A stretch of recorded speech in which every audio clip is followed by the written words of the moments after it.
Hey everybody, welcome back to day 5 of the Rivals of Ixalan set review. We're going to be looking at all the green cards today. Tomorrow will be the last day. It'll be slightly longer because we'll be covering all of the gold cards, all of the artifact cards, and all of the land cards. There's like 6 more. But we're going to jump right on into the first card. Up first is Aggressive Urge. Aggressive Urge is 1 and a green for an instant at common. Target creature gets +1/+1 until end of turn. Draw a card. I'm not really on this. I don't think it's very good. It's +1/+1 for 2 mana, which is just not enough, even though it does draw a card. You cut this super regularly. I think you just don't ever play it. So I've got Aggressive Urge at a D+. Up next is Cacophedon. Cacophedon is 3 and a green for a creature dinosaur at uncommon. It's a 2/5. It has Enrage. Whenever Cacophedon is dealt damage, untap target permanent. 4 mana for a 2/5 is getting cheap enough for like a big-butted dumb thing, but it's still not really what I'm looking for. Getting to untap something on Enrage just isn't really enough for me, though. This just feels like an all-around do-nothing creature. Sure, you'll get to do some cool things occasionally where like you, I don't know, untap a mana dork maybe and then get an extra mana or something. There's not much going on here. It's really just a vanilla 2/5 way too often, which is not something I want to play. So I'll be cutting it real regularly and not picking it very highly at all. C- for Cacophedon. Up next is Cherished Hatchling. Cherished Hatchling is 1 and a green for a creature dinosaur at uncommon. It's a 2/1. When Cherished Hatchling dies, you may cast dinosaur spells this turn as though they had flash. And whenever you cast a dinosaur spell this turn, it gains. When this creature enters the battlefield, you may have it fight another target creature. Super flavorful. This hatchling dies and all the dinosaurs get real mad. Also, very interesting note here, your dinosaur can fight one of your own dinosaurs. It doesn't say fight an opponent's creature.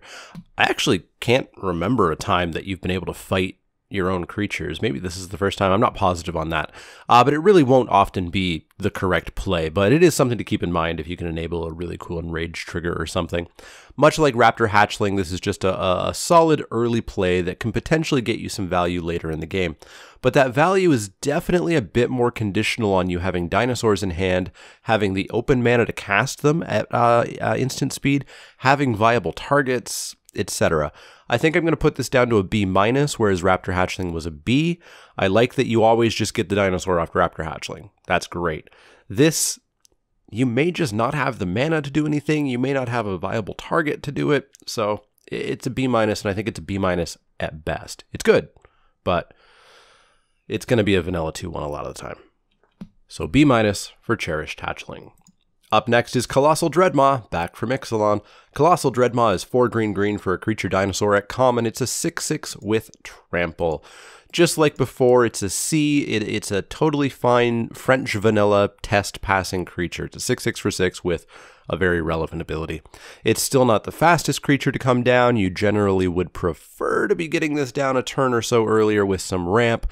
Hard casting it isn't necessarily the plan, but it's a totally fine C. You'll play it when you can.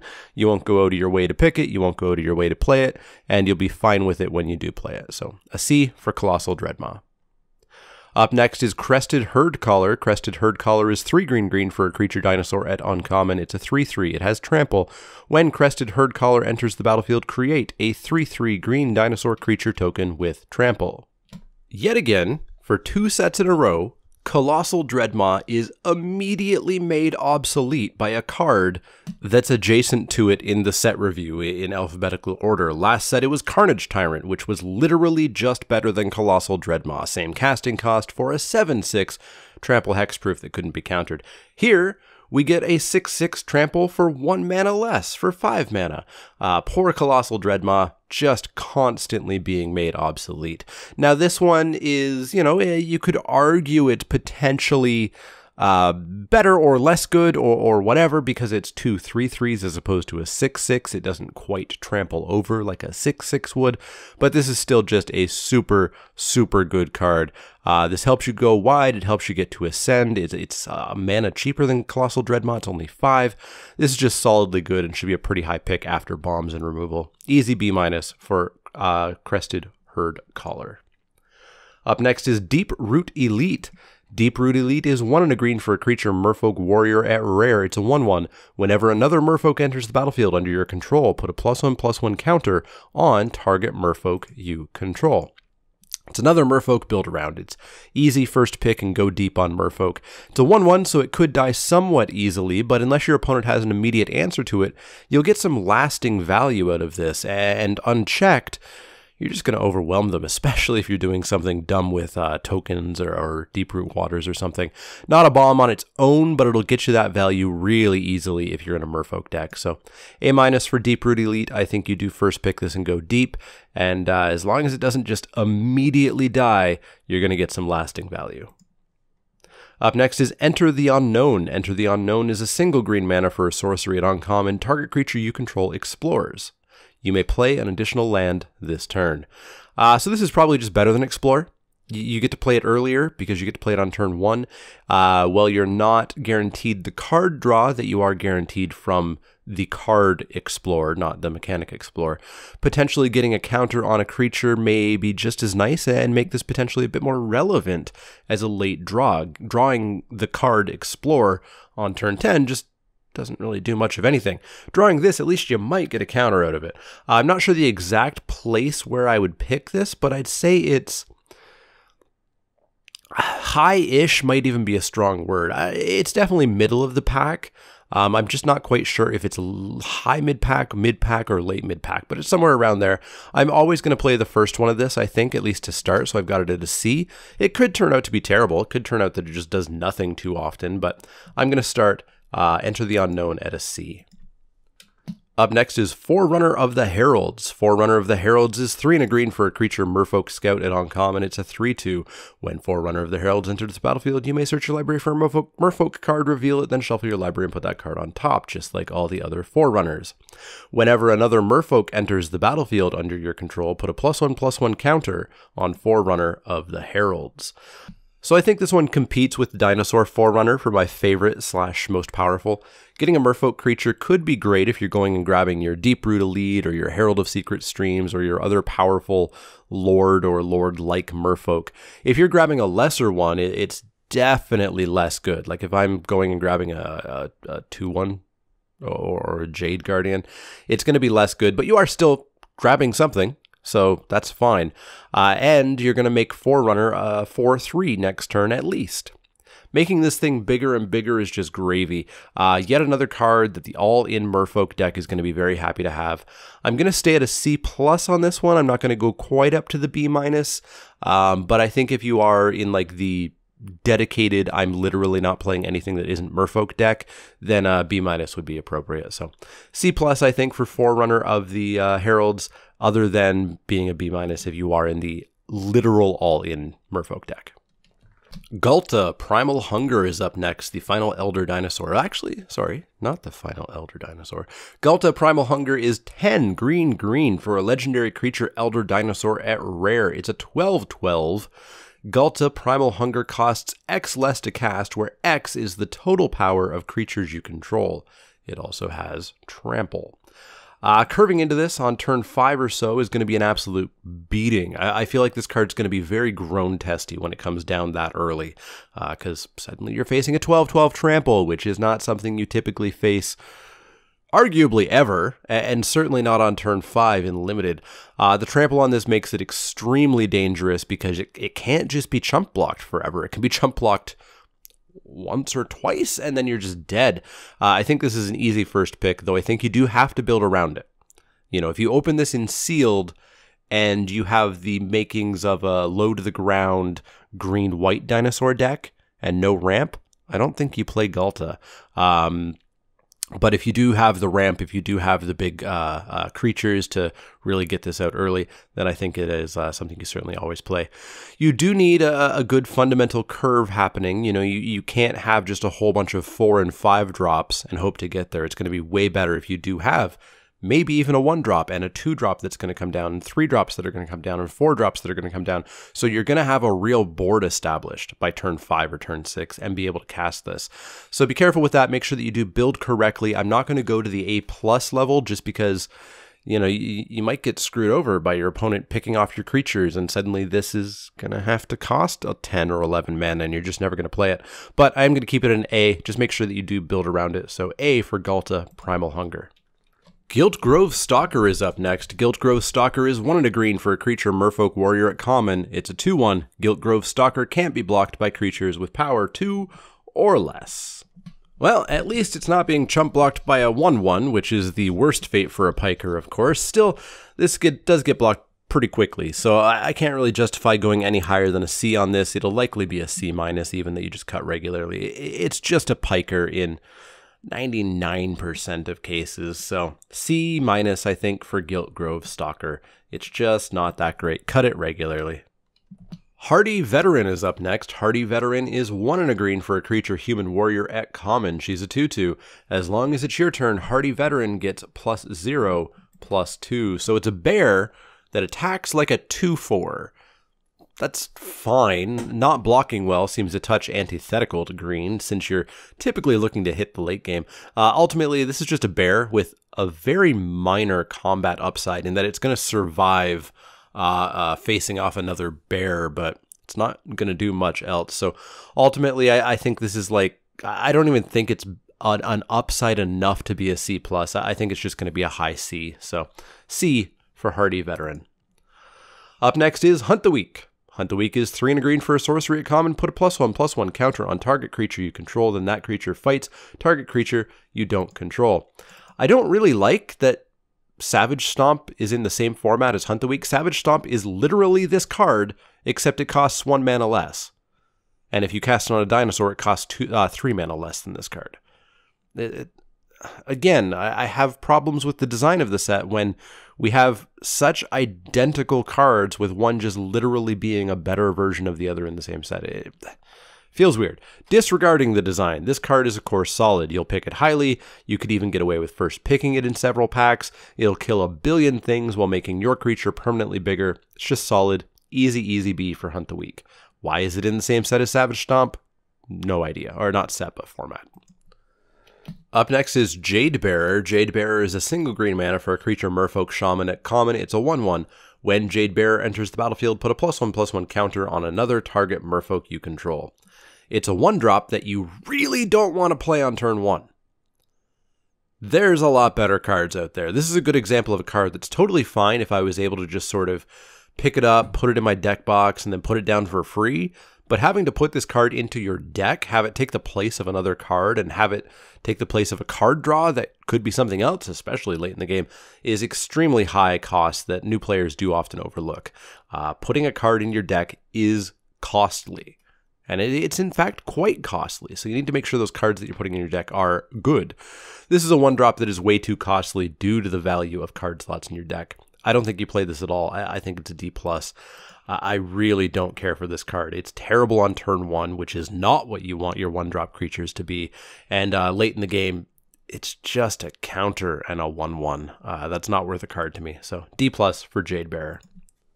Up next is Jadecraft Artisan. Jadecraft Artisan is 3 and a green for a creature Merfolk Shaman at common. He's a 3/3.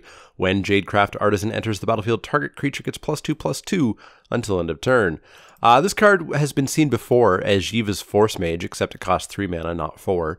Force Mage was fine enough, but it was very much a C. Costing 4 mana, especially in a Merfolk deck, which this doesn't have to be, and there's no inherent synergy required for this card. It can go in a dinosaur deck and go in whatever you're playing.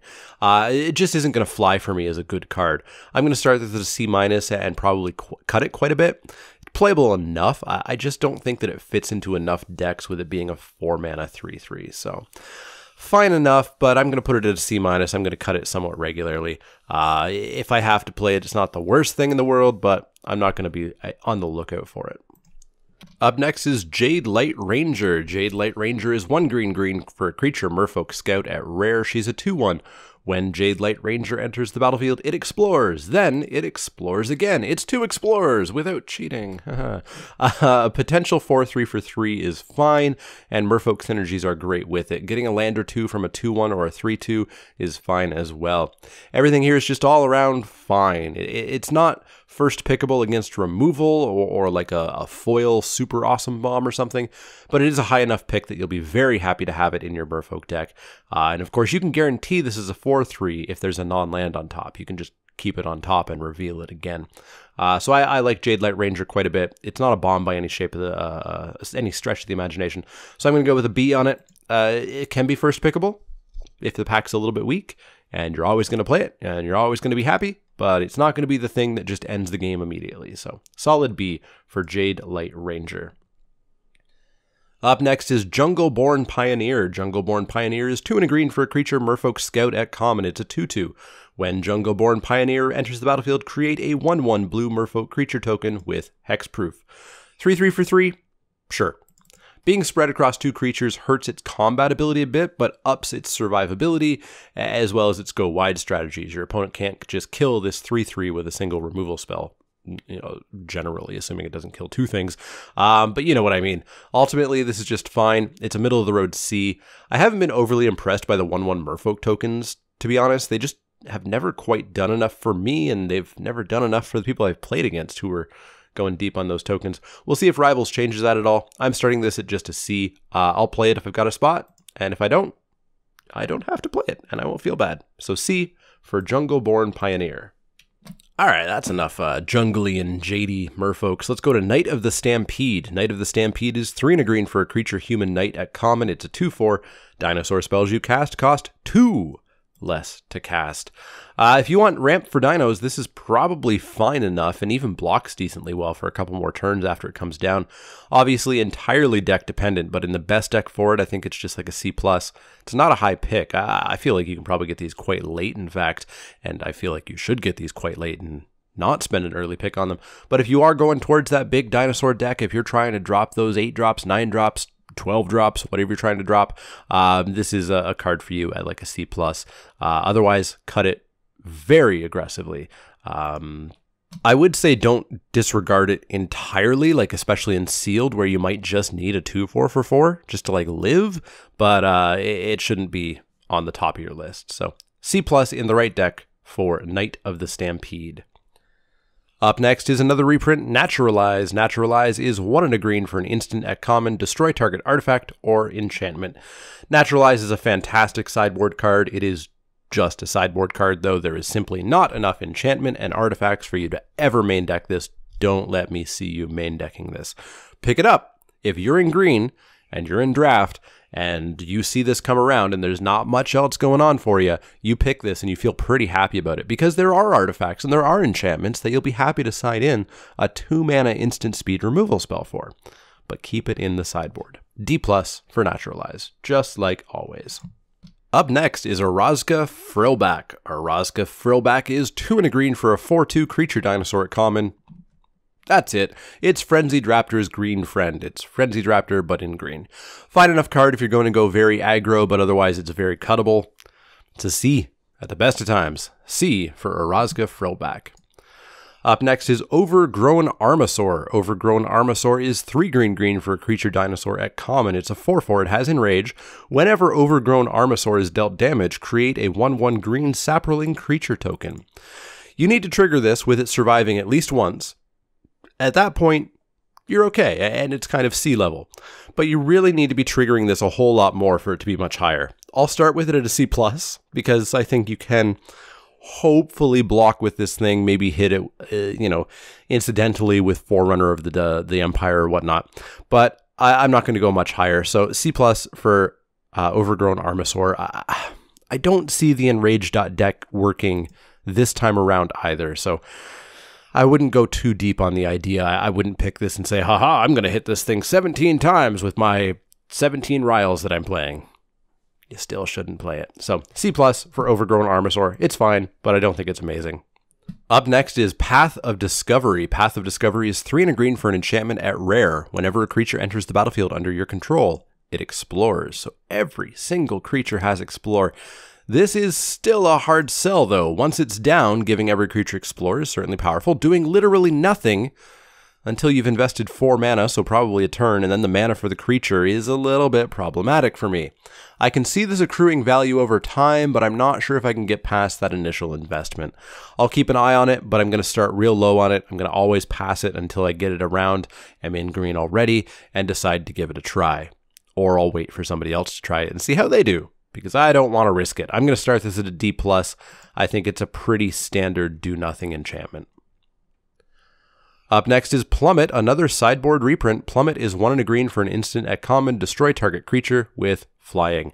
Like Naturalize, it's pure sideboard. It's fantastic sideboard, but it is sideboard. You never ever main deck this, but when you see flyers, it comes in and you've got yourself a Doomblade. So D+ for Plummet.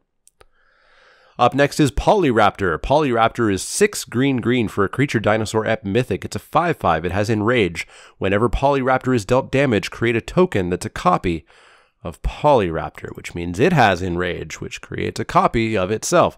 The green Mythic Enrager can certainly get really, really out of control.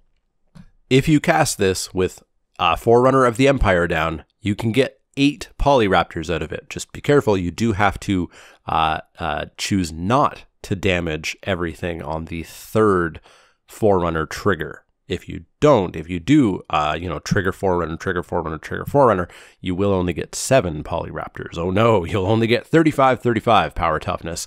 But this is 8 mana. You need the deck for this. You need ramp. If you're lacking ramp, you sadly probably don't play this, but boy, when this comes down, I just don't see how you lose outside of your opponent instantly answering it with removal and not burn. Get a couple copies of these down and chumping just becomes a horrible nightmare for your opponent. Even at 8 mana, I'm willing to keep this at a straight A. The ability is just insane. Oh boy, Polyraptors, they're going to be everywhere. Solid A for Polyraptor. Up next is Strength of the Pack. Strength of the Pack is 4 green for a sorcery at uncommon. Put 2 +1/+1 counters on each creature you control. I don't know about this card. It's sorcery speed overrun-ish with no trample, which is terrible, except those are counters. So even if you don't play this in a win, you hopefully have a whole bunch of significantly bigger creatures permanently now. I don't know. I don't feel like this is that great. You have to have a huge board in green, at which point I feel like you should just be winning anyways. So why play this card that sometimes will really help you continue to win and sometimes is going to be garbage if you're casting this on a board with 1 creature or 2 creatures. Now, maybe the Merfolk deck would want this, because the Merfolk deck loves to have 3, 4, 5, 6, 7 creatures on the board, except the Merfolk deck is not playing a 4 green sorcery. So I don't know. I don't think this card has a home. I think this card is actually bad. I think it reads very well, and I think you can, imagine those situations where you are just going to destroy your opponent because of this card. But I think it's going to turn out to be actually pretty mediocre. I'm going to start this at a C-. I'm not going to play this in a large number of decks. So I've got Strength of the Pack at C-. I don't think it's going to be very good. I think I will. I know I will lose to it, but I just don't know that that makes it correct to play. So C- for Strength of the Pack. Up next is Swift Warden. Swift Warden is 1 green for a creature Merfolk Warrior at uncommon. It's a 3/3. It has Flash. When Swift Warden enters the battlefield, target Merfolk you control gains hexproof until end of turn. Yeah. My super secret prediction that no one sees coming is that Merfolk's going to continue to be a ludicrously good deck in this format. The synergy is so many miles ahead of the other archetypes that, man, Merfolk just snowballs out of control. Dive Down was a solid card, and while this is significantly harder to cast than Dive Down, it's not that bad. And it leaves a 3/3 behind, a 3/3 for 3 mana. This is just yet another Merfolk B that you'll want to always have. You'll pick it quite highly, just not quite first pick, unless the pack's really bad, but solid B for Swift Warden, and I think Merfolk's going to continue to be a fantastic deck in this format. Up next is Tender Shoot Dryad. Tender Shoot Dryad is 4 and a green for a creature Dryad at rare. It's a 2/2. It has Ascend. At the beginning of each upkeep, create a 1/1 green Saproling creature token, so it helps itself get towards Ascend. Saprolings you control get +2/+2 as long as you have the City's Blessing. This card seems insane. This card seems really good. It's a 5 mana for 2/2, which obviously is not good. But when we cast this, we're likely to be 60% of the way to City's Blessing anyways at that point, having 5 lands in this creature. Next turn, we've got a 1/1 coming out, so we're 70% of the way. If we play a land, we're 80% of the way, and that's if we have a literal empty board when we cast this. So you should be hitting City's Blessing when you cast this or very shortly after. Even disregarding the City's Blessing, getting a 1/1 every single turn is pretty darn good. Getting 3/3s every single turn is really good, and if your opponent kills this, you still have those Saprolings left over. So Tendershoot Dryad seems fantastic. I think it's a snap first pick. Because it does take time to get all the value, I'm not going to go A+ on it, but I am going to put it at a solid A. I think Tendershoot Dryad is just so good. I can't wait to play with it. Up next is Thrashing Brontodon. Thrashing Brontodon is 1 green for a creature dinosaur at uncommon. It's a 3/4, as 3-drops often are. Sarcasm. Pay 1 generic mana and sacrifice Thrashing Brontodon. Destroy target artifact or enchantment. 100% playable, and continuing the trend of uncommons, just making an absolute mockery of the vanilla test. A 3/4 for 3 is 100% playable and decent, and the ability is just gravy. It'll be very nice when you want it to be, and at the worst case that you have nothing to use this against, you still got an undercosted 3/4. Easy B- for me for Thrashing Brontodon. It's not a first pick, hopefully never, ever, but it's pretty high, and you will 100% of the time play it. Up next is Thunderherd Migration. Thunderherd Migration is 1 and a green for a sorcery at uncommon. As an additional cost to cast Thunderherd Migration, reveal a dinosaur card from your hand, or pay 1 generic mana. So this is the last of this cycle, and it's not a creature, like the other ones were. Search your library for a basic land card, put it onto the battlefield tapped, then shuffle your library. So, assuming you're green, and assuming you're playing dinosaurs, there's a decent chance this is just rampant growth. And you'll likely be very happy to have rampant growth when you're playing dinosaurs. If you have to pay 3, it's probably not the worst thing in the world if you're really desperate for ramp or fixing, but you really want it to be 2. Don't play this in other decks unless you're desperately splashing for something, but I think Dino decks will be decently happy with one of these. Probably not 2, depends on how many big dinosaurs you've got. So C+ in dinos, D+ in everything else for Thunderherd Migration. Our second last card for the day, second last card in green, is Wayward Swordtooth. Wayward Swordtooth is 2 and a green for a creature dinosaur at rare. It's a 5/5. It has Ascend. You may play an additional land on each of your turns. Wayward Swordtooth can't attack or block unless you have the City's Blessing. I like this. I like this a fair bit. I've seen people very down on it, but I think it's fine. It's a 5/5 for 3. But it's not attacking on turn 3 or turn 4, obviously. It ramps you potentially like crazy, assuming you have those lands in your hand. It turns those explores where you go, ugh, all it did was draw me a land into an extra land that you get to play. You may very well have this thing able to attack on like turn 6. And a 5/5 attacking on turn 6, that's not the worst thing in the world at all. That's totally fine. This card seems really good to me. Those extra lands will definitely help you out in green decks. Green decks are always happy to see extra lands coming out every turn. I think it's an easy first pick. I want to play with this really badly. I think it's going to be decent. I'm going to put it at a B+. Maybe I'm being too optimistic. Maybe it is just a do-nothing enchantment for too often, but I think it's good. Like I think it's pretty darn good. I'm going to go with a B- on Wayward Swordtooth, and if I'm wrong, I'm wrong. But that'll be for the top 10 cards I was wrong about video. Our final card for green, our final card for today is World Shaper. World Shaper is 3 and a green for a creature Merfolk Shaman at rare. It's a 3/3. Whenever World Shaper attacks, you may put the top 3 cards of your library into your graveyard. When World Shaper dies, put all land cards from your graveyard onto the battlefield, tapped. I don't see this thing's home in limited. It's a 3/3 for 4 that mills you for 3 if you want. When it attacks, which doesn't really do anything for me. There's no graveyard synergies or anything going on. And then when it dies, which, yay, my overcosted 3/3 died. I'm glad that happened. I maybe get to ramp. Just no. This doesn't seem like it's intended for limited, more like janky constructed stuff, but I think you pass this all the time, and I think you rarely ever play it. I've got it at like, I had it at a C-. I feel like that's too generous. Let's put it at a D+ for World Shaper.